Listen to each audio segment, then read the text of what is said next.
100% Chelsea. Chelsea 0, Manchester City 2. Yeah. I mean, right, let's argue about it this way. People care, I get that, everyone wants to win. I'm all for that. For me, though, this was a friendly, and I've always considered Charity Shield a friendly. You look back at all the videos we've done around the Charity Shield, you look about what I say on my socials, it is a glorified dinner tray. So let's just leave it at that. Moving swiftly on, let's actually talk about the football. So, sorry, obviously incorporated a 4-3-3 system, moving away swiftly from Antonio Conte.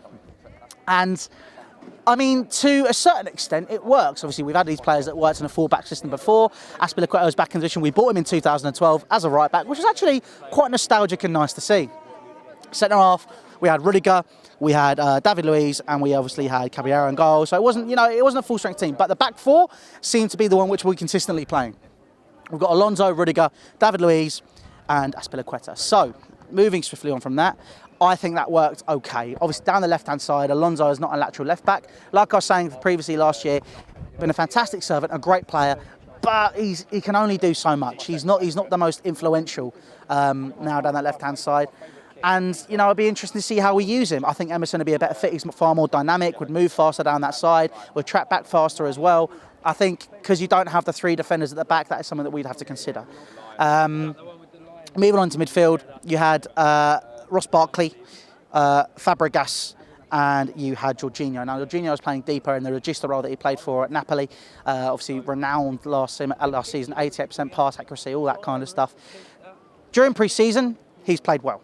There's no doubt about that. However, this game here, this was the one which worried me, because if you look at when we won the league a couple of years back under Mourinho, and you saw Fabregas playing in that deep line role, connecting well with Diego Costa, it worked. It was a regista role. It was the same thing. However, he got figured out last year, or the season after, when people marked him out of the game. And the same thing happened today. I think it'd be slightly different if N'Golo Kante was playing alongside him. I don't think that we'd be carved up in midfield as much as we were. But I think that, well, the same thing's happening with Jorginho, sorry, it's happened with Fabregas a couple of years ago. But speaking of Fabregas, impact player, can pass the ball, that's what he's good at. However, he's not a 90-minute player. We played him in two-man midfields. We played him in three-man midfields. It just doesn't work. He's been a great servant. He's a fantastic professional. But at the end of the day, he's just not got 90 minutes in him.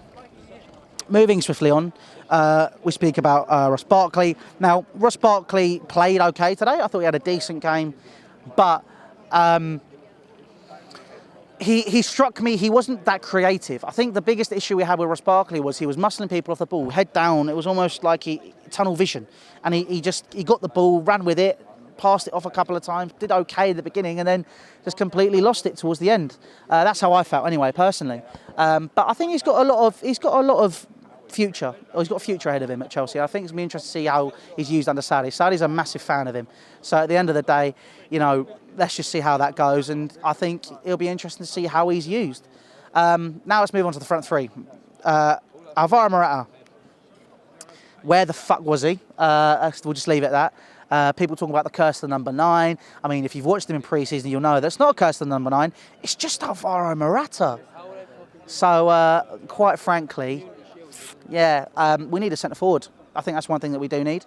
Going to the wings, Callum Hudson-Odoi. Ladies and gentlemen, if you do not follow Alex Goldberg, on Twitter, you need to do it, because the man has been making points for weeks, and we've all been saying it. Callum Hudson-Odoi has a very, very bright future to us. For 17 years old, and to run down that left-hand side against Kyle Walker, and then down that right-hand side against Benjamin Mendy, and still have a heavy influence on the game. The kid is good. Use him. That's all I'm saying. If we do end up selling Willian, we have a player that can replace or be in those positions. Obviously, he's not as good right now, but fuck me, mate. He's going to be a lot better than Willian was. Trust me. Willian's a great player as well. He's a very, very solid player at Chelsea. He has the capacity to be as good, if not better. And that's seeing that from a 17-year-old. Pedro fitted well into the system. Obviously, used to passing football with Guardiola. But other than that, there's not really a lot else to say about him. But all in today, look. Yes, there are elements of the game which need to be changed, but no one needs to be losing their heads yet. Let's look at the situation at the end of the transfer window. There's 4 days left. I know that not a lot's going to be done in 4 days. Like I like to say, this isn't FIFA. You're not going to get it done in 1 hour in a transfer window. So it's a case of, if there's deals already in progress, let's get them over the line, let's get them done. I think there's been talk about Martial today and yesterday. So if there's that opportunity to bring him in to play as a centre forward in that almost that centre forward role that Burton's played for under Sarri at Napoli, then so be it. You know, Willian can go the other way. We've got a good deal there, so it's interesting to see how it goes. Callum Hudson-Odoi needs to stay. That's what I've learned from today's game. He has to be part of the team. Same goes for Willian. Willian, if he goes to, if he leaves and Martial comes in. But I think it's going to be interesting to see what can happen when Kante comes back, when Courtois comes back, if he does, because quite frankly, I don't care. And if and when Hazard comes back from pre-season and from his holiday, which quite frankly deserves quite a lot, because in this system, this could be the final season where no one can say anything about him. He can thrive. We will have to see it happen, though. It'll be interesting to see what happened. But today's game, it's all right. We've taken stuff from it, but we'll move on. Listen, I'm disappointed, but we're going to go get this editing done. We're going to go and sort ourselves out, and we're going to move on and get ready for Huddersfield. Listen, it's good to be back. It's good to be back in the swing of things properly. Obviously, we weren't as... I haven't been as active over summer. Obviously, there was the whole Twitter situation. There's been lots of things that I've been doing, and I haven't been well. Like, there's a lot of stuff which just piled up. But I am now back full time on 100% Chelsea. Fan cams are going to be back every single game. We're looking forward to seeing you guys at the games. We're looking forward to speaking to you guys at every single game. And take care. Subscribe to 100% Chelsea. Follow my new Twitter as well. If you want to talk to me, Louis_Beneventi. There'll be a thing there. You can go check it out. Sweet. But other than that, have a chat there. Ask me any questions. Today, we move on. We pick up. It's a friendly.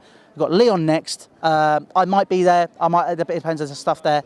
But there's guaranteed to be fan cams after that game. Guys, take care. Subscribe to 100% Chelsea. Subscribe to 100% Chelsea, sorry. And obviously, I'm a bit rusty. Hit the notification bell as well. And we'll see you very, very soon. Take care.